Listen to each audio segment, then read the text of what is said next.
마지막으로 말합니다. 여러분은 모두 한 마음을 품으며 서로 동정하며 서로 사랑하며 자비로우며 겸손하십시오. 악을 악으로 갚거나 모욕을 모욕으로 갚지 말고 복을 빌어주십시오. 여러분으로 하여금 복을 상속받게 하시려고 하나님께서 여러분을 부르셨습니다. 생명을 사랑하고 좋은 날을 보려고 하는 사람은 혀를 다스려 악한 말을 하지 못하게 하며 입술을 닫아서 거짓말을 하지 못하게 하여라. 악에서 떠나 선을 행하며 평화를 추구하며 그것을 좇아라. 주님의 눈은 의인들을 굽어보시고 주님의 귀는 그들의 간구를 들으신다. 그러나 주님은 악을 행하는 자들에게서는 얼굴을 돌리신다. 그러므로 여러분이 열심으로 선한 일을 하면 누가 여러분을 해치겠습니까? 그러나 정의를 위하여 고난을 받으면 여러분은 복이 있습니다. 그들의 위협을 무서워하지 말며 흔들리지 마십시오. 다만 여러분의 마음속에 그리스도를 주님으로 모시고 거룩하게 대하십시오. 여러분이 가진 희망을 설명하여 주기를 바라는 사람에게는 언제나 답변할 수 있게 준비를 해두십시오. 그러나 온유함과 두려운 마음으로 답변하십시오. 선한 양심을 가지십시오. 그리하면 그리스도 안에서 행하는 여러분의 선한 행실을 욕하는 사람들이 여러분을 헐뜯는 그 일로 부끄러움을 당하게 될 것입니다. 하나님께서 바라시는 뜻이라면 선을 행하다가 고난을 받는 것이 악을 행하다가 고난을 받는 것보다 낫습니다.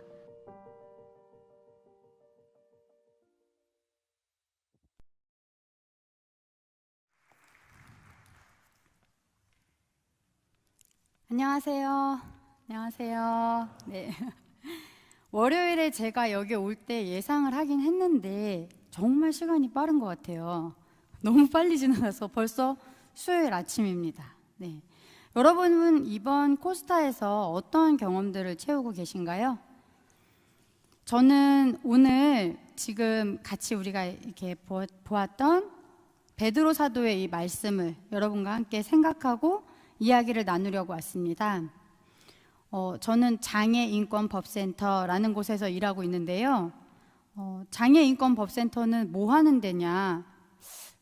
들어보면 약간 NGO 같기도 하고 그죠? 여러 생각이 드실 텐데 여기는 비영리 법률사무소입니다. 그래서 Non-Profit Law Office라고 제가 얘기를 하는데요.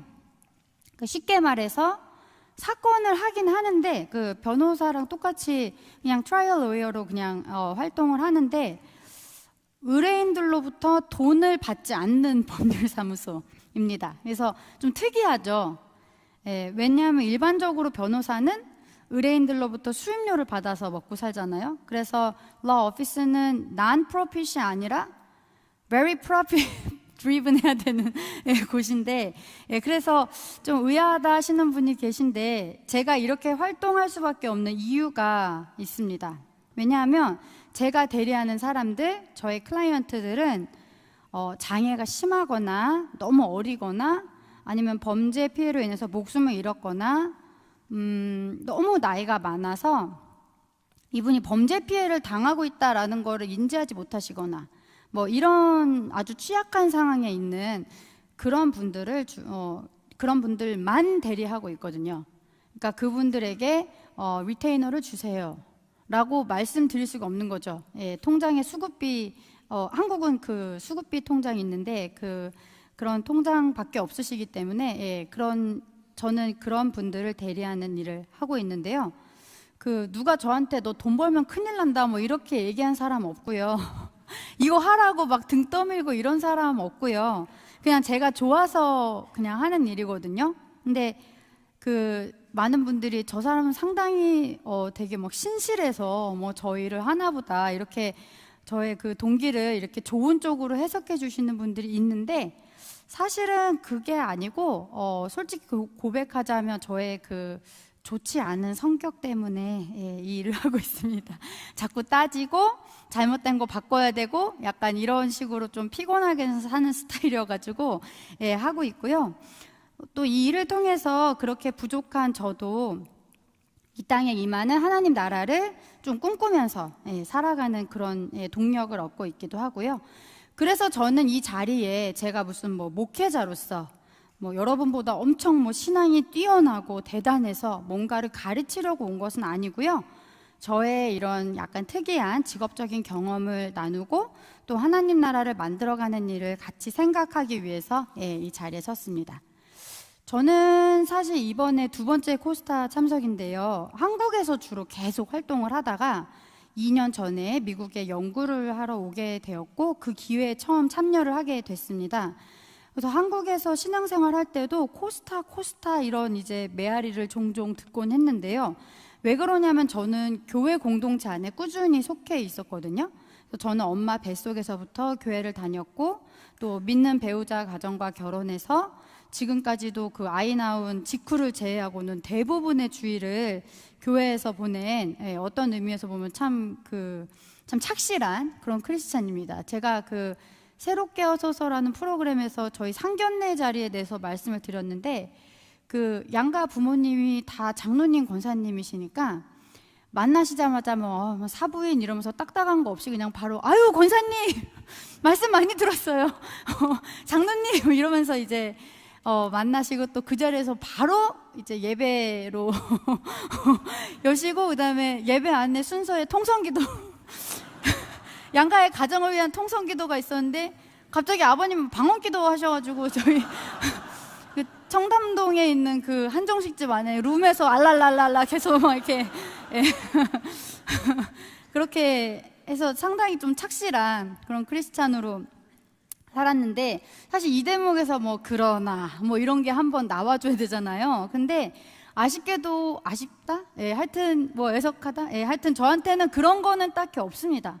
그러나가 없어요. 왜냐하면 그 신앙적인 방황을 하기에는 그런 신앙적 방황을 일부러 막 이렇게 하기에는 제가 너무 힘들어가지고 그렇게 할 수가 없었고 왜냐하면 저희 엄마가 저를 가지기 전부터 그 학대 비슷한 상황에 놓여 있으셨고 제가 태어날 때 저는 정말 말도 안 되는 의료 사고들이 이렇게 겹치면서 한쪽 눈이 없어졌거든요. 그래서 근데 제가 이 귀한 시간을 그냥 저의 얘기 쓰기에는 너무 시간이 아까우니까요. 제가 시각장애인이고 변호사로 세 아이의 엄마로 어떻게 살고 있는지 궁금하신 분은 나가시면서 이 노란 책이 있습니다. 사람을 변호하는 일. 궁금하시면 휘리릭 보시라고 제가 말씀을 드리고 오늘은 베드로 사도의 이 편지에 집중을 해보려고 합니다. 제가 한쪽 눈으로만 살아가야 되는 그런 사람이다라는 그 이유를 알게 된 때가 제가 중학생 때 정도였거든요. 근데 그때 하나님을 많이 원망했겠죠. 이게 무슨 일이야 이러면서 원망을 했는데 사실 그 결과를 바꿀 수 있는 게 없는 거예요. 그러니까 중학생 정도 되면 이 일이 벌어지고 10몇 년이 지났을 때잖아요. 그러니까 그때 누구한테 배상해달라고 할 수도 없고 이렇게 한 사람 처벌해달라 할 수도 없는 거예요.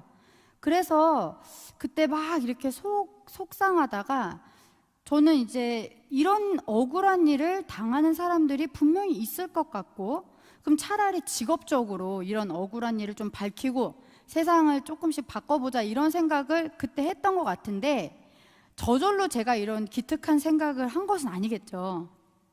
그 안에 그 예배 안에 하나님께서 저에게 그런 위로를 주셨던 것 같고요. 그래서 교회 공동체 안에 살면서 그 믿음을 가진 사람들이 어떻게 살아가지? 저 사람은 어떻게 고난을 맞닥뜨리면 우리가 이겨내지? 우리가 귀한 간증을 오늘 들었던 것처럼 그런 것들을 좀 유심히 관찰하는 그런 것들이 저의 직업적인 바탕에 도움이 되었던 것 같아요.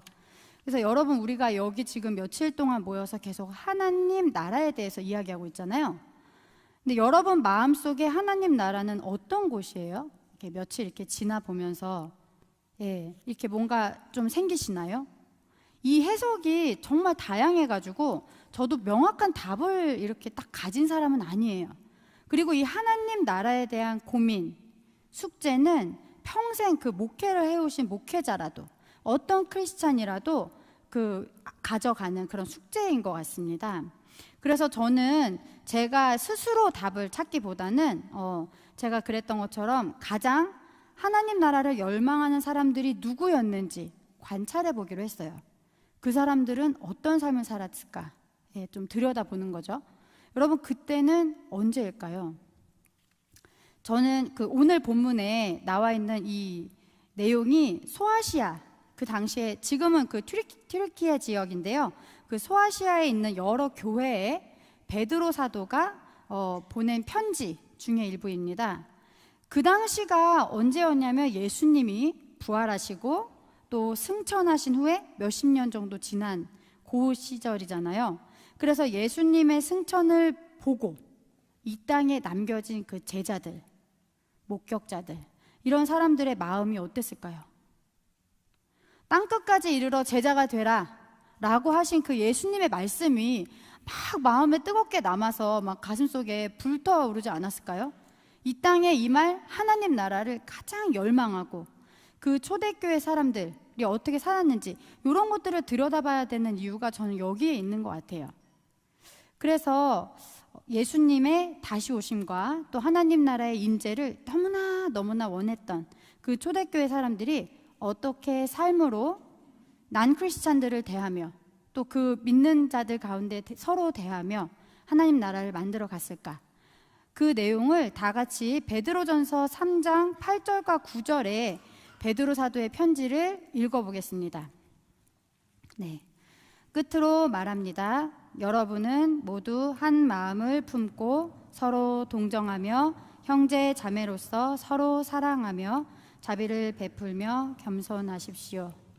악을 악으로 갚거나 욕을 욕으로 갚지 말고 도리어 복을 빌어 주십시오.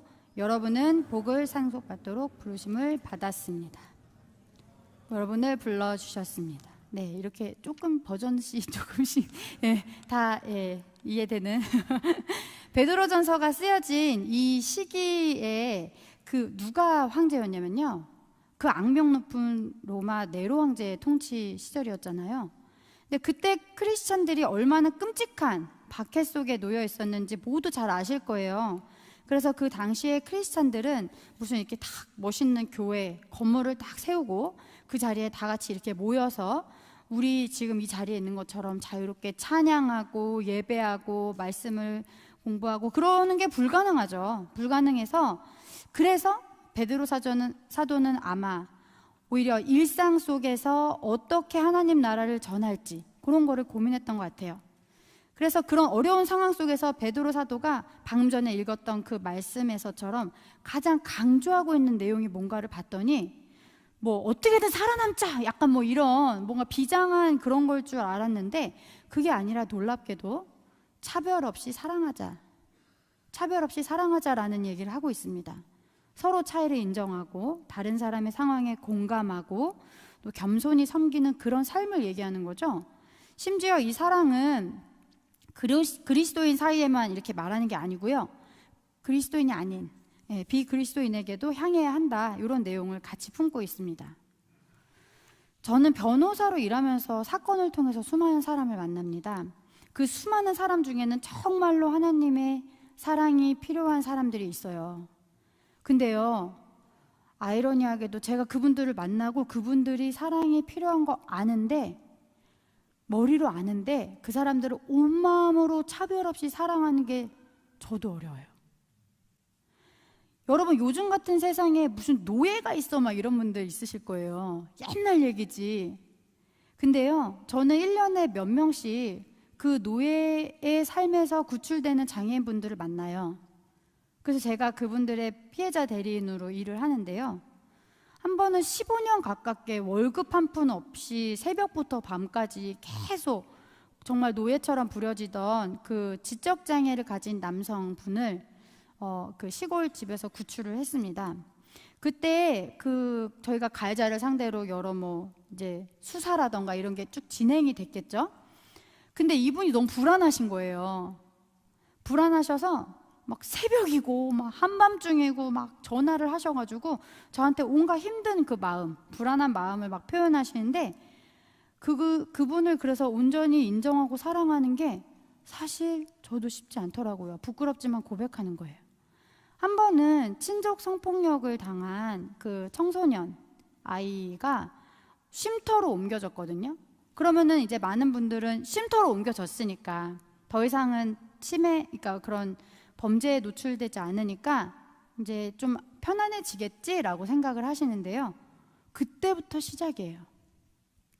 그래서 막 이제 여러 번의 자살 시도가 있기도 하고, 그리고 막 이 주변 사람, 그 쉼터에 같이 생활하시는 분들 있잖아요. 그분들한테 막 해코지를 하기도 하고, 또 저한테는 수시로 연락해가지고 돈 달라고 하기도 하고, 이제 뭐 그런 그 상처에서 나오는 그 고름들을 제가 많이 마주할 때가 있거든요. 근데요, 그때마다 제가 기도도 해주고 돈도 보내주고 하지만 쉽지가 않은 거예요. 이게 왜냐하면 어떤 상황을 우리가 이미지로만 딱 찍어서 이해하면 간단해요. 옮겨졌다, 해피. 이제 이렇게 되는데 사실은 그게 이미지가 아니라 삶은 계속 이어지는 거라서 그렇거든요.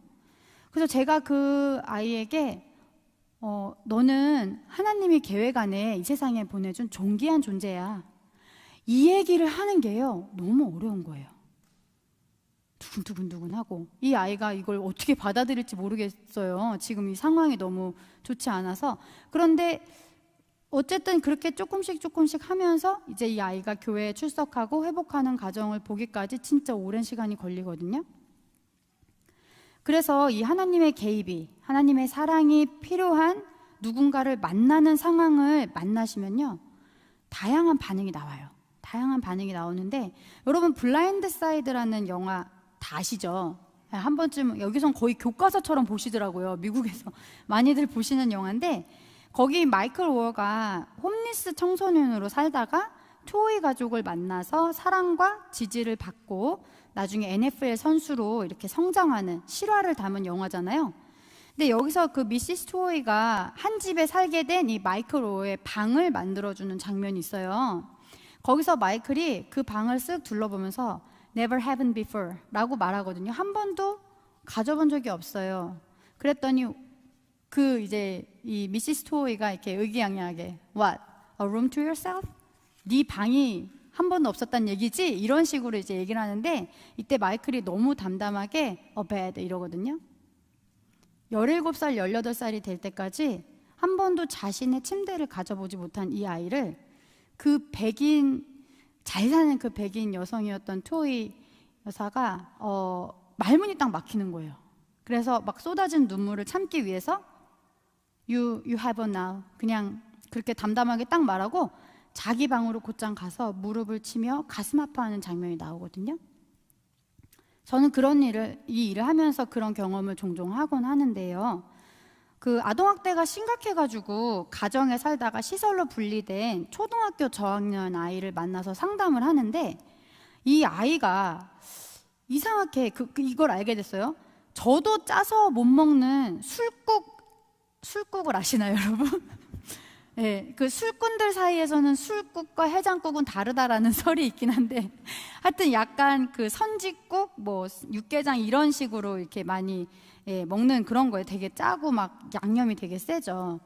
근데 이 아이가 그런 거만 되게 좋아하는 거예요. 그래서 왜 그런가 봤더니 집에서 밥이라는 거를 딱히 해 먹어본 적이 없고, 이 아이의 보호자가 다른 사람들이랑 실컷 술 먹다가 이제 챙겨오는 그 술안주 찌꺼기 같은 것을 싸오면 그거를 전자레인지에 데워가지고 즉석밥에 말아 먹고, 뭐 이런 식으로 이제 끼니를 때우는 그런 삶을 살았는데, 그리고 남는 시간에는 어떻게 해요?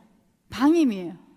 그래서 이 아이는 무한정 게임을 할 수 있고 무한정 스마트폰을 들여다볼 수 있는 그런 상황에 있었어요. 근데 저는 그런 아이의 삶을 들여다보기 전에는 이 아이가 왜 이렇게 불평이 많고 왜 이렇게 편식이 심하고 그걸 몰랐던 거죠. 오늘 본문에서 말하는 그 차별 없는 사랑을 전한다, 이런 말의 이면에는 차별을 느끼면서 사는 사람이 존재한다 라는 말이 숨어 있습니다. 그죠? 차별을 느낀다는 거는요, 나이가 많고 적고 아니면 뭐 돈이 많고 적고 이런 거에 상관이 없어요. 차별이라는 건 그냥 본능적으로 가르쳐주지 않아도 지금 제가 너 차별하는 거야 라고 하지 않아도 그냥 느껴지는 거거든요. 제가 쟤는 이렇게 생활 습관이 벌써부터 엉망이지? 이렇게 함부로 평가할 뻔했던 그 아이도요, 학교에 다니고 있었고요, 집이라는 테두리 안에서 어쨌든 살고 있었어요. 그런데 이 아이는 어릴 때부터 본인이 다른 아이와는 좀 다른 상황에 놓여 있다라는 것을 본능적으로 알았던 거죠.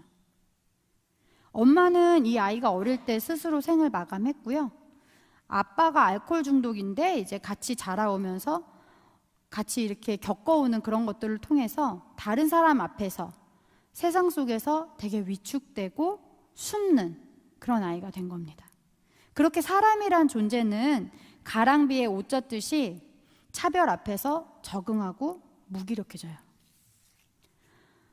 이 차별에 익숙하게 살아온 사람을 만나면 우리는 어떻죠? 일단 쉽게 동정을 합니다. 불쌍하다, 어떻게 도와줘야겠다, 여기까지 생각을 하거든요. 그런데 생각이 거기에서 이제 멈추고 있지는 않은지 한번 보는 거죠. 오늘 본문의 말씀처럼 차별하지 않는 사랑, 이 얘기는 동정하고 도와주고, 여기서 한 발 더 나아가서 내가 저 사람과 동등한 사람이다 라는 생각을 실천하는 것을 말합니다. 주 안에서 저 사람과 나는 똑같은 사람이다, 나는 하나님 앞에 저 사람과 동등하게 존귀한 사람이다 라고 생각하는 것은 그냥 불쌍하니까 도와주자 라는 것과 차이가 나거든요. 어떤 차이가 날까요? 내가 베푸는 게 호의이고 배려라고 생각하는 것이 아니라, 이거는 저 사람이 나와 동등한 사람으로서 누릴 수 있는 권리야 라고 생각을 하면요, 그 사람이 그 권리를 행사함으로써, 그 사람이 그 권리를 통해서 자기 의견을 표현할 때, 주장할 때, 그것 때문에 내 시간이나 내 계획에 손해가 생기고 변동이 생길 때가 있잖아요. 그런 거에 짜증을 내지 않게 돼요.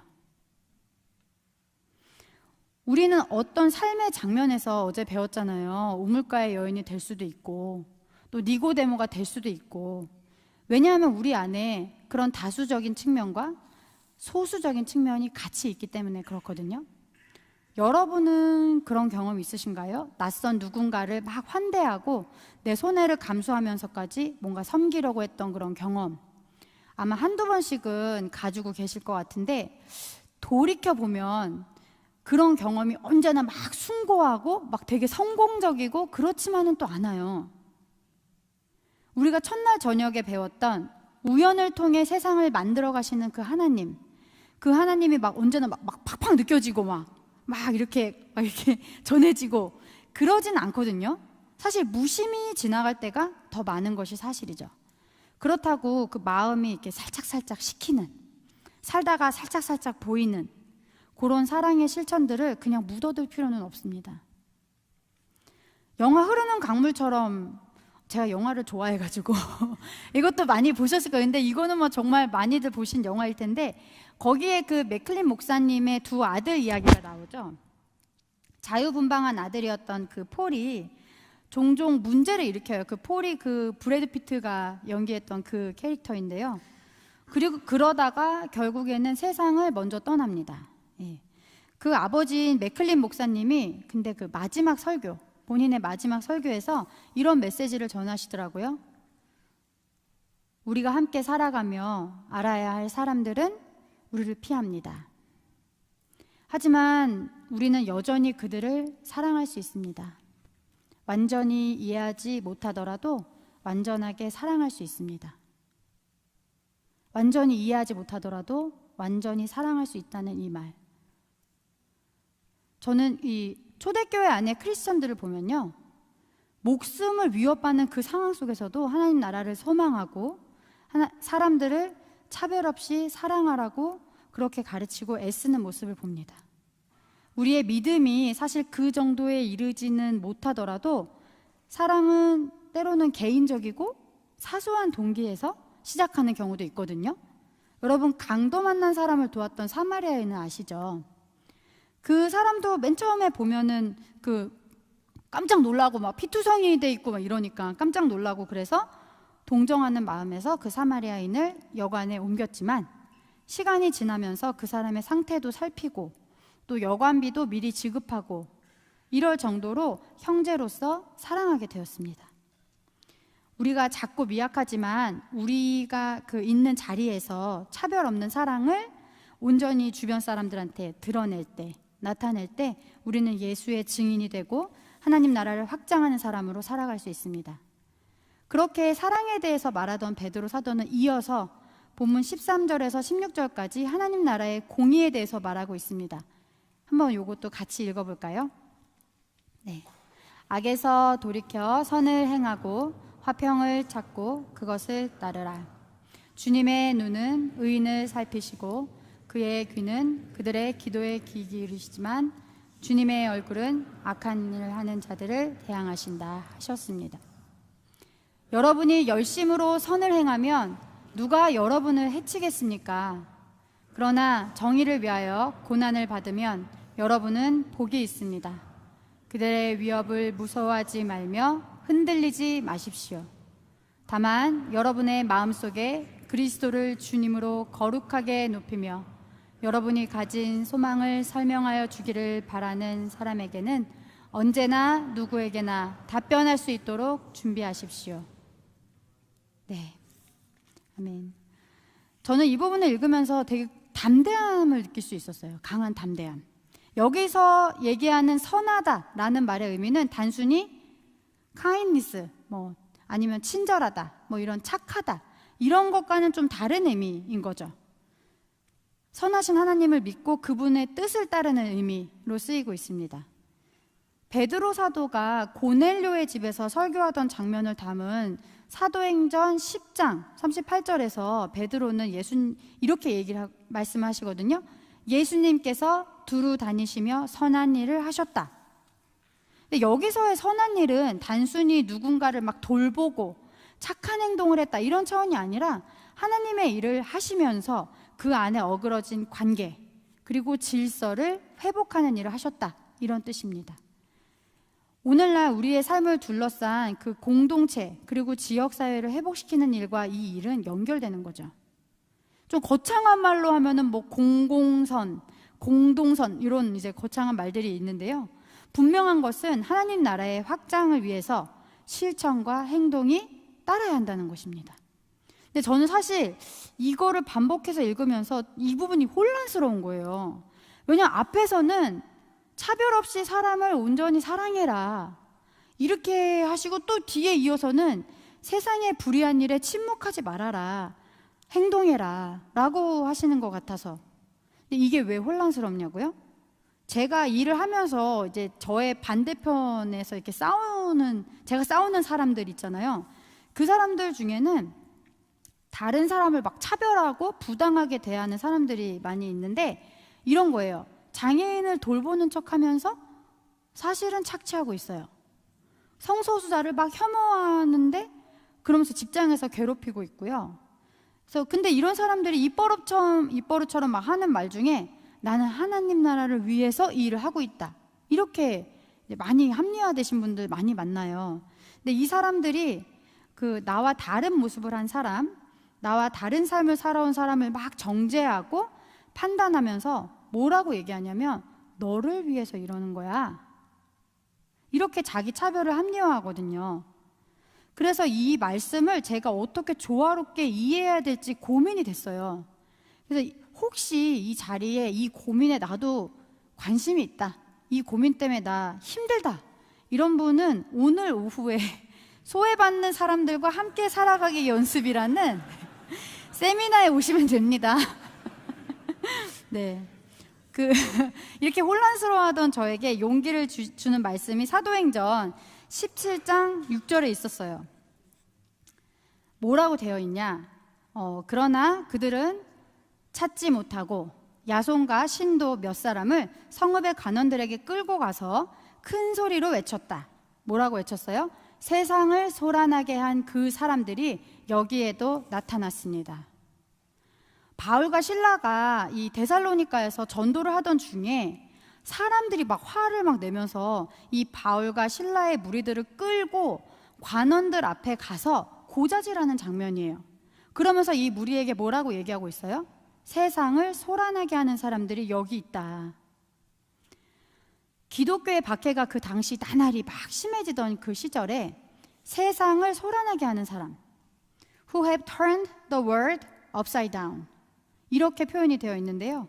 이런 사람이라는 말을 듣기까지 바울과 실라는 어떤 마음으로 하루하루 살았을까요? 좋은 게 좋은 거지 이렇게는 안 살았을 것 같아요.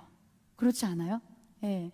그래서 이 하나님 나라의 공의를 위한 선한 일은 주변의 분위기에 막 편승하는 것이 아니라 진짜 깊은 속에서부터 열정에서 우러나는 일, 그래서 그게 세상을 시끄럽게 하는 일이라는 생각이 저에게 큰 도전이 되더라고요. 제가 이 일을 하는데 많이 보탬이 되더라고요. 그래서 제가 목소리가 큰가 봐요. 여러분, 여러분의 삶의 범위 안에서 내가 세상을 소란하게 하는 사람, 이런 역할을 자처할 때가 혹시 있으셨나요? 저는 10년, 지금 한 15년 정도의 장애인과 아동, 그리고 취약한 상황의 여성의 권리를 옹호하는 일을 하고 있는데요. 아시는 분들도 있으시겠지만, 이제 보름 있다가, 15일이죠. 그 정도 있다가 한국에서 익명출산제도가 시행됩니다. 들어보신 분 계세요? 이게 법에는 프로텍션 버스로 돼 있는데, 우리는 어너니머스 버스로 이해를 하고 있고요. 이게 한국이 처참한 세계 최저의 출산율을 보이고 있잖아요. 작년에 0.72가 나왔거든요. 말 그대로 우리는 소멸하고 있어요. 예, 소멸하는 나라인데 그게 걱정이 된다면서 이 제도가 덜컥 만들어졌어요. 이 보호출산제도는 쉽게 말해서 전국 어느 병원에서나 생물학적인 부모가 본인의 정보를 비밀로 하고 아이를 출산하여 버릴 수 있는 법입니다.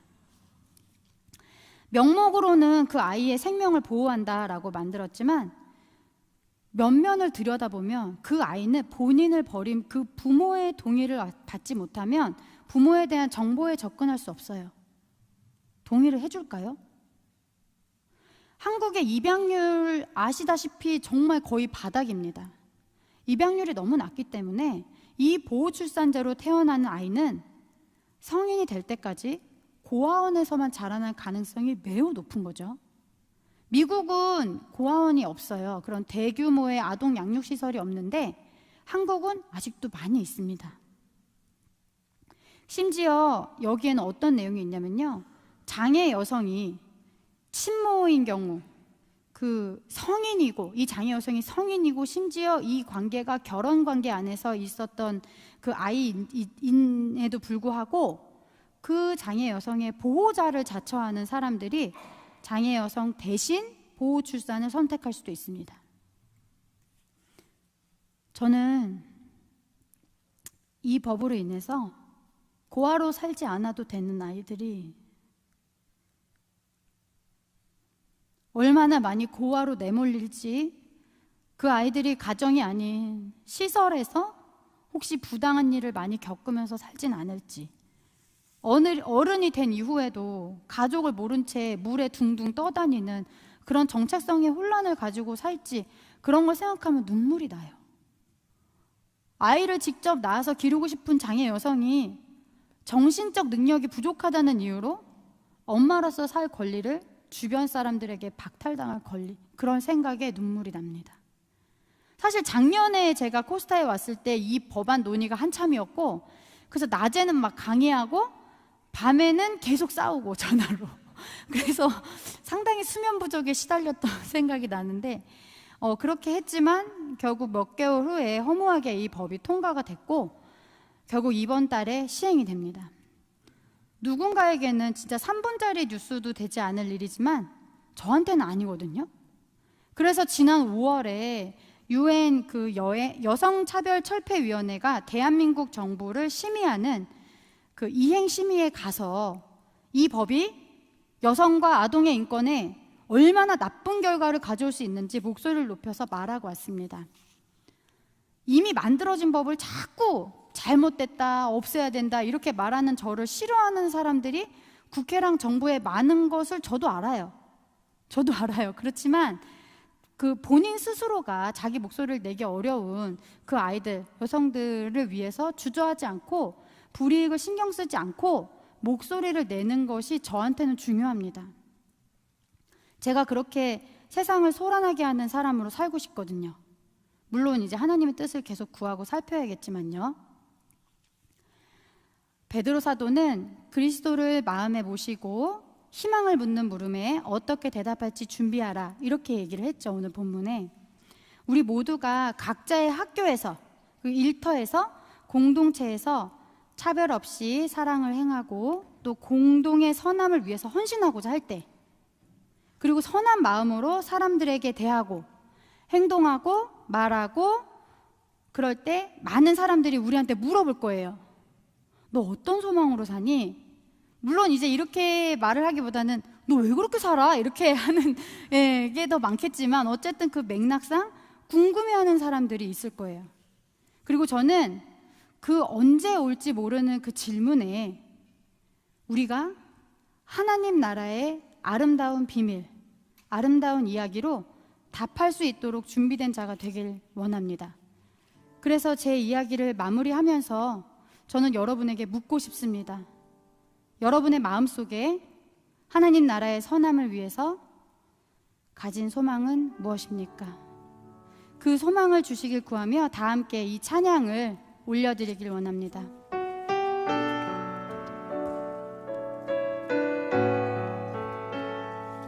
예수님이 그 소망의 이유이자 근원이 되십니다.